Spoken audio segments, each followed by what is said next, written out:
Area Janti ini sebagai pintu masuk Jogja dari arah Solo, Wonosari. Lalu juga di Janti ini itu menjadi pusat kuliner dan kesenian. Nah, dulu rel di sini tuh nggak ditutup. Rel ini bebas lah buat masyarakat lewat. Namun PT KAI menutup rel ini gitu.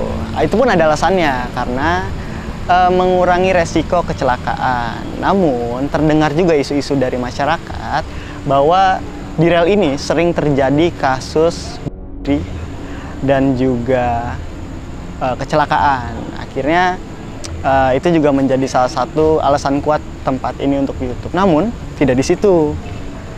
Konon masyarakat sekitar juga bilang kalau di tempat ini terjadi kecelakaan bukan hanya karena kesalahan di manusianya, akan tetapi ada faktor lain, yaitu dari entiti yang berada di sini.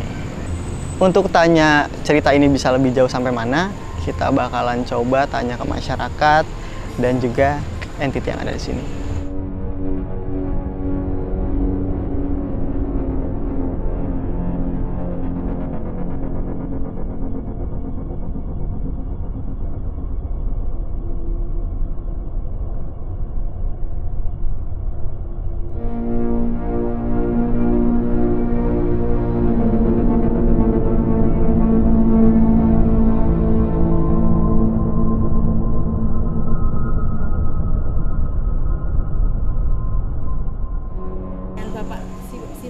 Bapak Widodo. Widodo asli Jogja?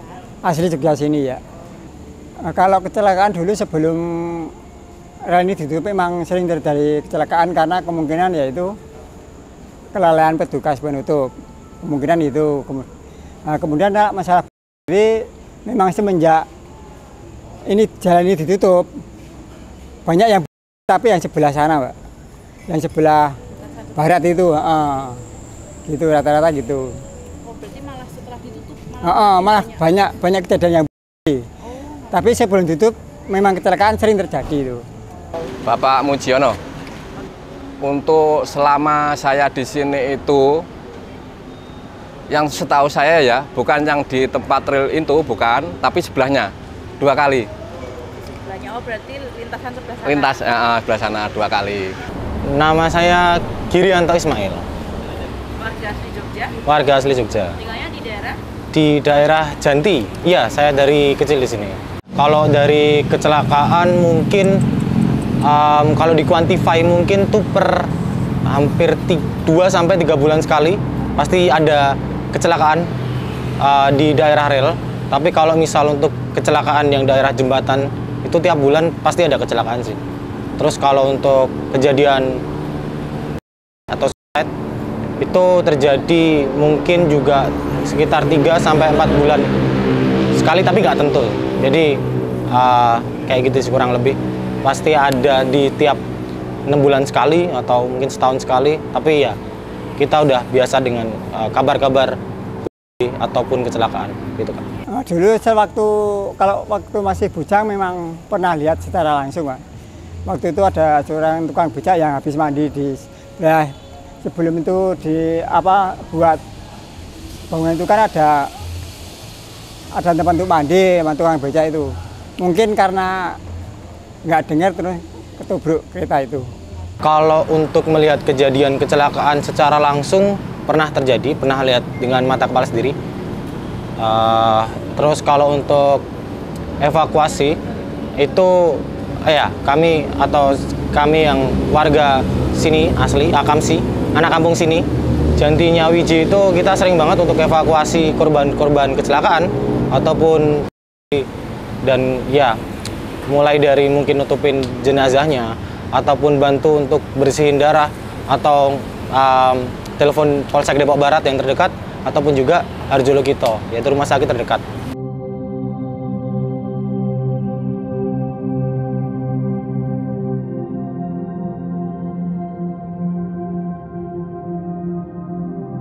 Ya, selain urban legend atau entiti kuntilanak yang sangat banyak di atas flyover sini, gitu. Nah, yang lebih menarik sebenarnya adalah entiti yang berada di rel atau entiti yang menguasai rel, gitu loh. salah satunya kan, ya mungkin teman-teman udah pada tahu ya mengenai setan budak. Cuman, adakah entiti yang memang dia membuat seseorang itu ingin melakukan bundir ataupun entiti itu menyebabkan kecelakaan? Gitu. Dan di sini memang cukup banyak sekali yang namanya rel, terus jembatan, apalagi tempat yang dipercaya sama banyak orang tentang keangkerannya, pasti si jin itu pun bakal menjadi lebih kuat. Gitu. Dan entiti-entitinya salah satunya ada yang berbentuk siluman, juga ada yang berbentuk seperti asap hitam yang akan membutakan mata seseorang gitu. Maksudnya ketika lewat dia nggak nutupin pandangan gitu, yang akhirnya membuat kecelakaan itu terjadi. Namun memang energi maupun dari energi manusia maupun dari energi jin itu berpengaruh pada suatu tempat. Jadi makanya ketika memang kita bertemu dengan tempat-tempat yang punya keangkeran, kita bisa hilangkan itu dengan energi-energi positif supaya si jin tidak semakin kuat dan tidak lagi mengganggu manusia yang ada.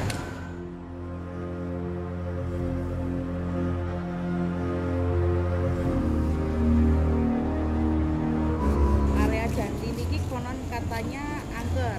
Nek menurut Bapak pripun?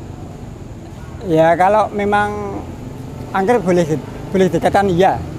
Karena daerah saya sendiri kemarin waktu habis kecelakaan itu sebelum kendaraan itu ya, itu banyak anak-anak terutama lelaki ya Bu ya, laki bujang itu ada yang dapat SMS dari seseorang cewek yang korban kecelakaan di sini.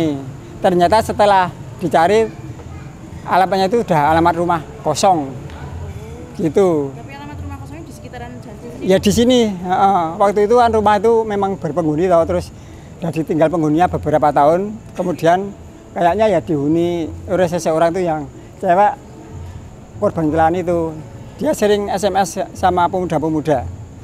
Saya sendiri kan pelaku spiritual juga. Memang ada di situ kan gitu. Oke, kalau menurutku sendiri, kata orang angker, 27 tahun tinggal di sini sebenarnya banyak banget, bener-bener banyak banget teman-teman yang tidak tinggal Janti ngomong kalau ya Janti itu angker, banyak hantu ataupun setan-setan yang berterbangan atau gimana gitu. Kalau dari aku pribadi mungkin cuman ngelihat dari sisi yang nggak bisa dijelasin aja sih. Jadi memang kalau dia mungkin angker, ya aku bisa bilang Janti adalah tempat yang angker, ya kurang lebih gitu.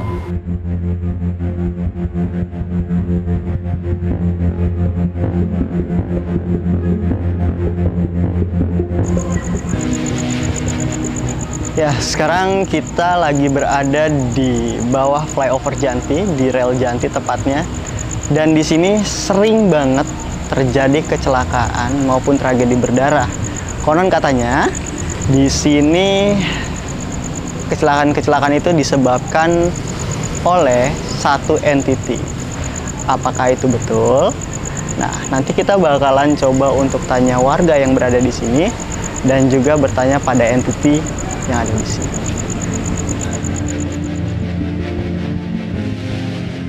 Ya biasanya kadang kalau menurut cerita yang pernah saya dengar yang orang setengah normal itu ya ada ya anak-anak kakinya busuk terus nggak punya tangan gitu, memang ada. Kalau sini dulu kemarin tuh ada itu apa kuntilanak. Kuntilanak ya. Di sekitaran sini.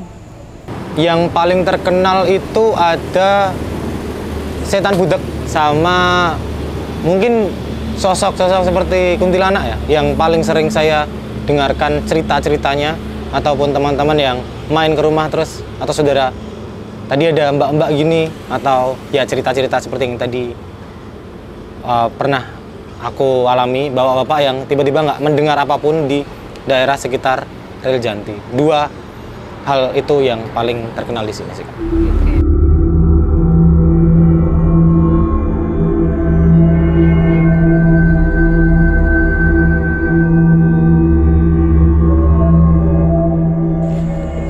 Masyarakat menyebut rel yang ada di Janti ini sebutannya adalah rel Grandong.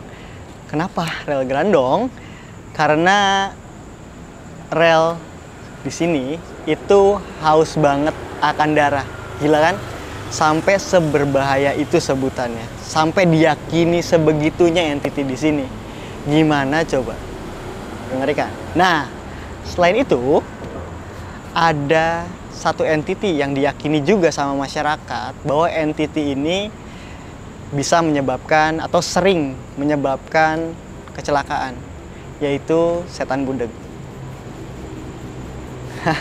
Setan budeg bentuknya itu mungkin seperti apa sih gitu kan, yang di pertanyaan teman-teman. Entah itu seperti jin-jin alas kah atau seperti genderuwo kah gitu. Nah, yang aku tangkap di sini, setan budeg itu bentuknya hitam, rambutnya gondrong, nggak kayak gua zaman dulu ya. Maksudnya hitam, agak ikal, seginilah. Dan sebenarnya sih untuk entity mereka memang suka berubah-berubah. Cuman ada ciri khas biasanya yang memang jika si entity atau si jin tersebut sudah diyakini dan dipercaya, mereka akan punya ciri khas tertentu. Nah, salah satunya ini yaitu setan budeg yang tadi. Cara kerjanya gimana? Nah, setan budeg ini banyak yang dilakukan, salah satunya adalah menutup telinga. Jadi pada saat si korban itu melewati teritorialnya atau areanya si setan budeg itu, setan budeg itu bakal menutup telinganya dengan tangannya. Bahkan ada yang sampai dililit oleh badannya. Badannya hitam, tinggi, melilit. Selain itu, selain ditutup sama tangannya, dia juga kadang memberikan apa ya, semacam kayak energi, mungkin skill lah kita sebutnya ya, atau ilmunya lah, ilmunya yang memang berbahaya bagi pengendara gitu. Jadi dibikin papoh, dibikin bengong, dibikin bingung, akhirnya terjadilah kecelakaan. Kenapa bisa sampai sekuat itu, Mas, gitu kan? Ya karena entitas ini sangat dipercaya dan diyakini, diaminkan keberadaannya gitu. Akhirnya jin ini yang kita sebut dengan setan budeg tadi itu kuat dan bisa mengganggu, bahkan menyebabkan kecelakaan kepada masyarakat yang melintas gitu. Terus selain itu korbannya siapa aja sih, Mas? Korbannya siapa aja, siapa saja, nggak mengenal umur, nggak mengenal gender. Tapi biasanya setan gundul ini seneng sama pengendara yang dia tidak ada defense, atau yang ketika berkendara tidak membaca doa, yang ketika dia berkendara itu bengong, atau kadang kita ngerti kan, suka bawa motor kita autopilot tuh, tiba-tiba oh udah nyampe suatu tempat. Nah itu tolong dihindari, karena godaan-godaan jin, godaan-godaan setan itu bisa mengenai orang-orang yang seperti itu gitu. Nah, kalau misalkan teman-teman bertanya, Sobat Javanika bertanya tentang bagaimana asal mula setan budeg ini muncul, jadi kita balik lagi kepada suatu entity jin yang kita manusia tidak bisa melihat bentuk aslinya, namun jin itu menyerupai sesuatu, contoh manusia atau hewan. Nah, si setan budeg ini, si jin setan budeg ini, dia akhirnya membentuk sosoknya seperti manusia, mirip layaknya manusia. Yang ciri-cirinya tuh seperti tadi gue bilang, rambut segitu gitu ya. Dan dia ini adalah semacam kayak pocong, kayak kuntilanak, memang entity yang jin pada umumnya gitu. Namun kenapa bisa punya spesialisasi gitu ya dalam menyerang dalam menyerang manusia gitu? Karena yang pertama, dia kebetulan memang berlokasi di sini. Gimana caranya jin ini bisa mengganggu manusia yang ada di sini ya gitu? Dengan cara mereka melihat kegiatan, oh sering lalu lalang di sini, oh berarti dengan cara menggoda, menutupi matanya, bahkan menutupi telinganya, oh caranya mungkin seperti itu. Akhirnya terjadilah gangguan-gangguan tersebut, dan akhirnya dijulukilah setan budeg karena spesialitinya adalah bikin orang nggak bisa dengar. Nggak bisa dengar apa? Kereta yang lewat, mobil yang lewat, akhirnya mereka terjadi kecelakaan gitu. Apakah setan budeg juga bikin buta? Yes, seperti yang gue bilang tadi. Maksudnya di sini ada penglihatan menjadi gelap, menjadi kabur, menjadi gak fokus. Nah, itu sangat bahaya banget. Kenapa sangat bahaya? Karena bisa mengancam nyawa. Nah, setelah itu apa sih kira-kira yang pada akhirnya memberikan dampak pada dua sisi gitu ya. Satu, sisi secara fisik atau psikis, yang kedua secara metafisik gitu. Jadi memang dengan kejadian-kejadian yang terjadi seperti kecelakaan, kasus bundir, seperti itu akhirnya membuat membuat orang pun menjadi ingin, mungkin ada keinginan ya secara tidak langsung, oh ini lokasi yang pas buat mengakhiri hidup dan lain-lain. Namun di satu sisi secara metafisik, tempat ini menjadi semacam rumah makan lah ya, wisata kuliner gitu bagi mereka untuk mencari kekuatan, mencari energi baru, mencari energi-energi yang memang dibutuhkan oleh mereka gitu. Sehingga banyak populasinya jin ya, nggak cuma setan budek tadi gitu, banyak akhirnya entitas-entitas lain bahkan yang tadinya nggak ada bisa ada di sini. Pertama, gara-gara apa? Ya tadi kasus kecelakaan meningkat, terus kasus bundir juga meningkat. Setelah itu akhirnya mereka puas gitu loh dengan hal-hal tersebut. Akhirnya menjadikan tempat ini menjadi tempat duduk mereka, menjadi tempat tinggal mereka yang sangat baik gitu.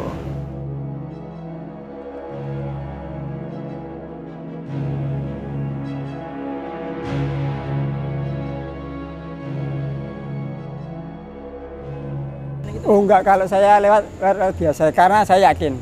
Karena saya juga nggak pernah mengganggu, kemudian yang penghuni sini juga nggak akan mengganggu saya.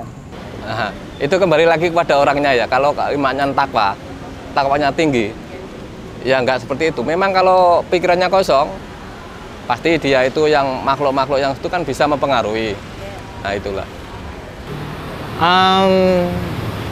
Karena sudah tinggal lama di sini, ketika ada kereta lewat biasa aja sih sebenarnya. Cuman tetap karena getarannya kadang masih kerasa.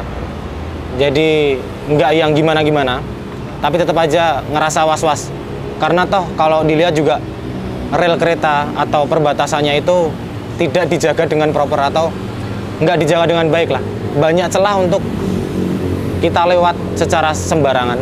Jadi masih ada perasaan yang agak was-was. Karena juga banyak kejadian yang naik sepeda ke serempet atau orang tidak sadar tiba-tiba keserempet ataupun bahkan ketabrak, berceceran dan lain sebagainya sih Kak. Kalau untuk trauma sendiri di daerah jembatan ini jelas jadi lebih berhati-hati, either di jembatan ataupun di daerah rel kereta, karena ya kecelakaan banyak banget di daerah rel kereta api, tapi juga banyak banget di daerah sekitar jembatannya itu sendiri. Jadi benar-benar sudah lebih memilih untuk pelan dan sangat berhati-hati daripada kita terburu-buru terus nggak tahu apa yang akan terjadi. Itu sih Kak, preventif aja.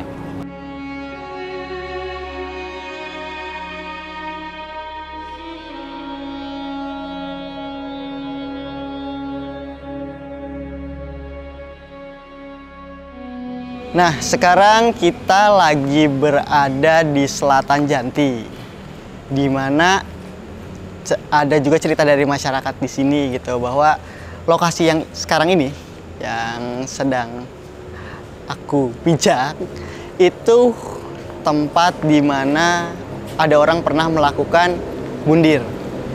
Nah, sekarang aku juga coba mau ngerasain sebenarnya ada entity apa sih di sini, dan apakah entity itu memang yang membuat orang-orang berkeinginan untuk melakukan bundir.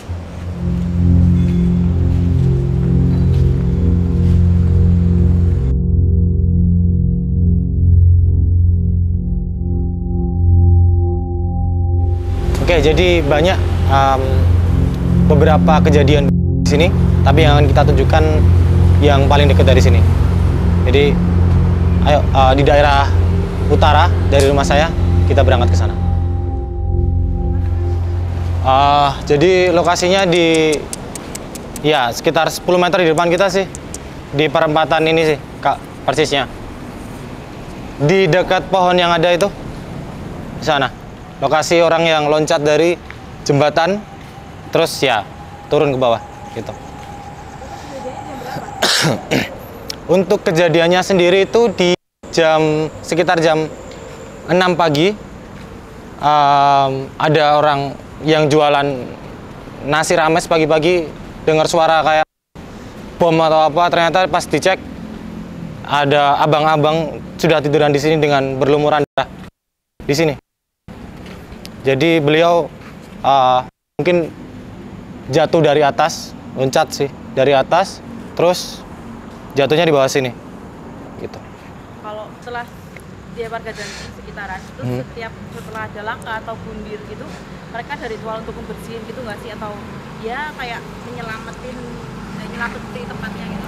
Oke, kalau misal ada kecelakaan atau ya amit sewu, biasanya kita biasanya langsung yang pertama jelas panggil dari kepolisian Depok Barat. Kita kontak Depok Barat, terus kita kontak dari Duko Janti, terus selanjutnya kita menunggu untuk evakuasi dilaksanakan. Biasanya dari Rumah Sakit Darjulukito, itu rumah sakit terdekat. Terus kalau dari warga biasanya menjaga agar supaya nggak ada yang foto ataupun nggak ada yang video dari jenazah yang ada di sini. Terus kita tugasnya biasanya adalah yang pertama kasih koran aja sih, biar kalaupun ada yang kecolongan foto pun masih aman. Terus setelah ada evakuasi dari pihak ambulans, yang kita lakuin adalah pasti membersihkan dari sisa-sisa darah yang ada di aspal. Jadi ya kita bersihin darah, kita ambil pasir yang ada, benar-benar kita harus tutup itu semua darahnya. Karena selain juga kita menghargai dari jenazah, juga untuk menjaga dari warga yang akan lewat dari sekitar Jalan Janti ini sih Kak, gitu. Tapi karena di sini kejadiannya itu bisa dibilang rutin, tiap hampir 3 bulan sekali atau 6 bulan sekali itu ada. Jadi bisa jadi agak untuk warga sini hal yang biasa gitu sih. Kayak misal ada yang tabrak kereta, keserempet kereta, atau bahkan loncat dari jembatan, atau ketabrak mobil, atau jatuh ketabrak bis, ataupun nabrak bis, nabrak truk, itu hal yang agak lumrah untuk warga sekitar sini, Akamsi Janti, gitu sih Kak. Sama ya? Oi. Tapi dengan ditutupnya jalur ini ya, itu tuh jadi ada teritori baru nggak sih secara metafisika buat bantuan di Teritori pasti selalu ada sih Mbak. Kayak misalkan gini deh, ada batas-batas wilayah kayak batas rel, batas jembatan, dan itu pasti punya teritorinya tersendiri gitu loh. Kayak misalkan ini khusus jin yang emang dia menggoda pengendara, dan sebelah sini misalkan jin yang emang menggoda untuk melakukan bundir gitu loh. Pasti ada, teritorinya pasti ada. Tapi yang paling ngeri yang di bagian mana berarti? Semuanya ngeri menurutku, karena ini berkaitan semua sama nyawa manusia. Jadi emang hal seperti ini nggak boleh kita glorifying ya. Maksudnya glorifying itu kayak ini loh, wih ada tempat angker nih, atau nggak bercerita, oh di Janti ini angker loh tempatnya, kesini gini. Itu kita nggak boleh sebenarnya. Kita harus bisa benar-benar menetralkan kata-kata angker, bahkan sampai bisa kalau bisa Janti itu ya tempat gerbang antara Jogja sama Solo gitu loh. Mobil lalu lintas datang, terus juga sebagai pusat kesenian atau juga sebagai pusat kuliner gitu kan, ada pecel lele dan lain-lain. Itu sebenarnya yang harus lebih ditekankan selain dari cerita-cerita bundirnya atau cerita-cerita angkernya gitu sih Mbak. Tapi para entitas ini ya dengan ditutupnya jalur tuh mereka marah nggak sih saudara? Kalau dibilang marah sebenarnya kayak gini aja sih, kayak misalkan petani udah enggak nanam padi, pasti dia kan nanam yang lain ya, kayak nanam jagung dan lain-lain. Ini sama aja, jin lebih pinter dalam melakukan perbuatan jelek gitu loh. Jadi yang pasti ada cara lain. Mereka nggak marah, mereka tetap bakalan terus ngasih atau bakalan terus berupaya bagaimana caranya mereka mendapat mendapat semacam kayak ilmu atau pengetahuan untuk bisa menggoda manusia lebih jauh. Gitu sih, Mbak. Tapi kan waktu itu ada yang sempat demo minta dibukakan warga tuh. Katanya tuh ada yang kesurupan tuh. Katanya kesurupan Panglima Jin. Minta dibukain. Itu siapa tuh Panglima Jinnya tuh? Sebenarnya gini sih, Mbak, apa ya, jin tuh memang suka mengada-ngada aja gitu loh untuk mencari perhatian manusia. Jadi mau dia bilang siapa panglima jin, kayak pembantu jin, kayak nenek jin, kayak uyut jin, kayak sebenarnya mereka bakal melakukan apa aja yang mereka mau gitu. Itu juga tergantung dari sisi psikologis manusianya ya. Biasanya mereka menyerang dua hal, fisik dan psikologis tadi itu. Makanya bisa si jin itu masuk akhirnya membaca isi pikiran si manusianya. Oh, biar jalan ini dibuka, terjadi kecelakaan lagi gitu. Bagaimana ya? Oh iya, dengan cara dia berbicara bahwa dia adalah panglima jin kayak gitu. Nah, dengan ditutupnya nih lintasan kan kecelakaan insya Allah berkurang ya. Itu berarti si setan itu kehilangan maksanya nggak? Enggak. Mereka bakal tetap cari cara. Seperti aku yang bilang tadi, Mbak. Mereka bakalan terus cari cara bagaimana bisa menggoda manusia. Jin punya 1001 cara. Entah dengan melakukan caranya seperti biasa, atau bakalan mencari momen-momen, bahkan bisa aja mencari alasan lain yang lebih mungkin dapat dipercaya sama orang-orang sekitar sini. Kayak misal, oh yang wetonnya kliwon lewat sini pasti selalu kecelakaan. Oh yang menggunakan baju hijau lewat sini bakal kecelakaan. Akhirnya dibikinlah rumor-rumor yang membuat jin-jin itu akhirnya makin kuat energinya. Oh iya, dan malahan dengan ditutupnya jalur, yang meningkat adalah kasus bundirnya gitu loh. Berarti kan bukan semata-mata semua dari metafisika, tapi memang pertama, setan yang berupa sifat juga akhirnya menguasai gitu. Setan yang menguasai sifat, terus menguasai pikiran, yang akhirnya membuat manusia itu ingin melakukan tindakan-tindakan negatif gitu loh, Mbak.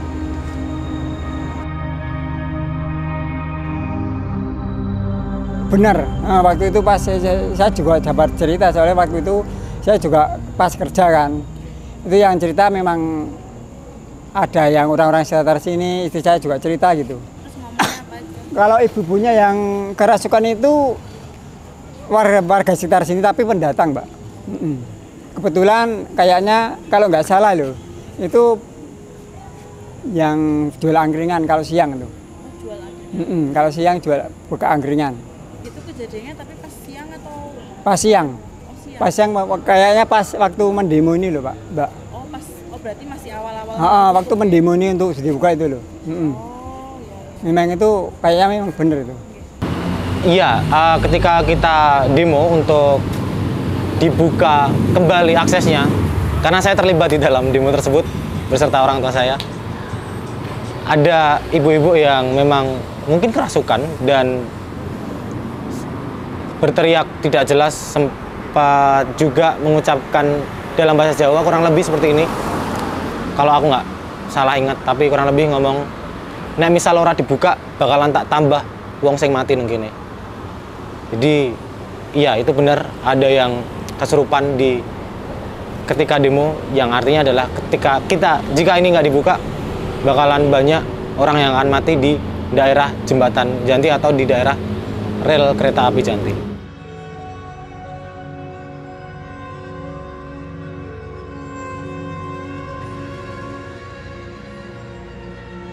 Oke, dampak ditutup yang jelas kalau dampak yang kita rasakan jelas kayak sekarang sepi banget setiap jam berapapun itu karena sudah tidak bisa akses dari arah utara ke selatan.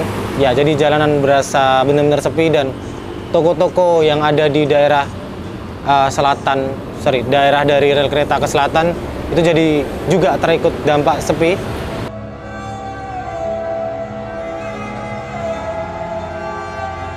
Misalnya kalau saya mau akses ke sana kan harus mutar ya itu. Kemudian juga kasihan itu penjual-penjual keliling itu loh.